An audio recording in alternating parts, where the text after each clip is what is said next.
Mapagpalang linggo sa inyong lahat mga bebs, at ito ang aking menu for today, pang merienda, sopas at ang banana fritters or maruya singles. Yan ang napili kong menu ngayon, wala lang, basta gusto ko lang.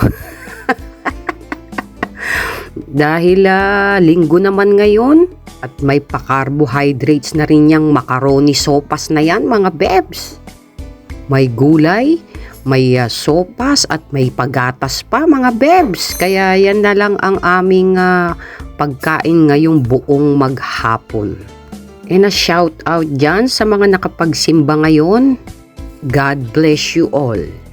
At sayang nga hindi nakapagbaon si Junakis ngayon nito. Maaring bukas na lang siya makapagbaon nito.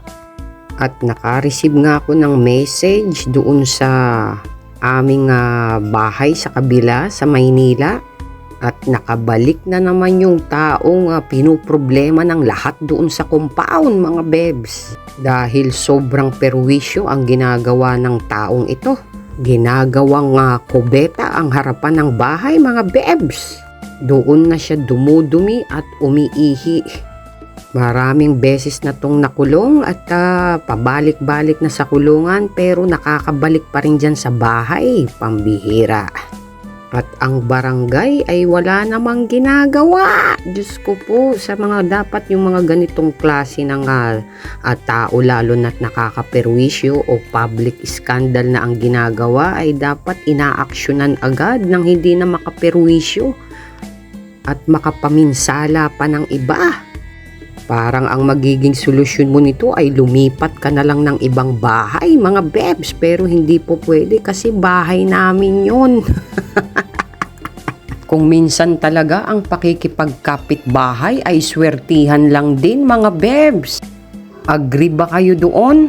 Dahil kung minsan ang pakikipagkapit bahay ay para mo na rin silang malapit na pamilya mga bebs.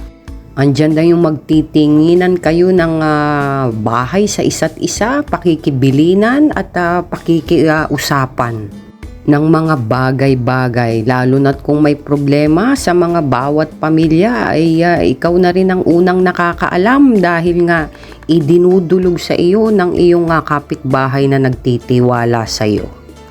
Kaya lang pagka sinabi niya sa iyo ang buhay ng kanilang pamilya at kinuwento mo sa iba, ikaw ay chismosa na. Kaya dapat tayo ay maging mabuti sa ating kapitbahay, dahil importante ang magandang pakikitungo at magandang koneksyon sa iyong kapitbahay.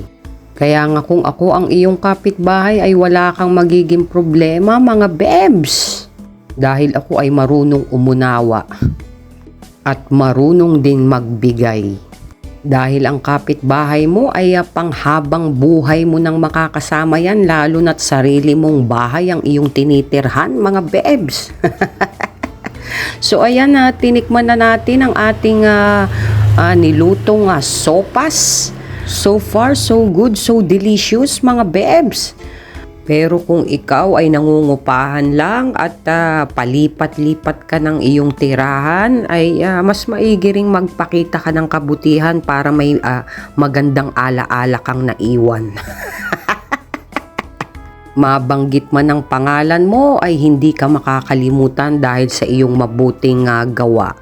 So yun lang mga bebs, at sumainyo ang kapayapaan at ang biyaya ng Diyos. Thank you for watching. Good vibes. Bye-bye.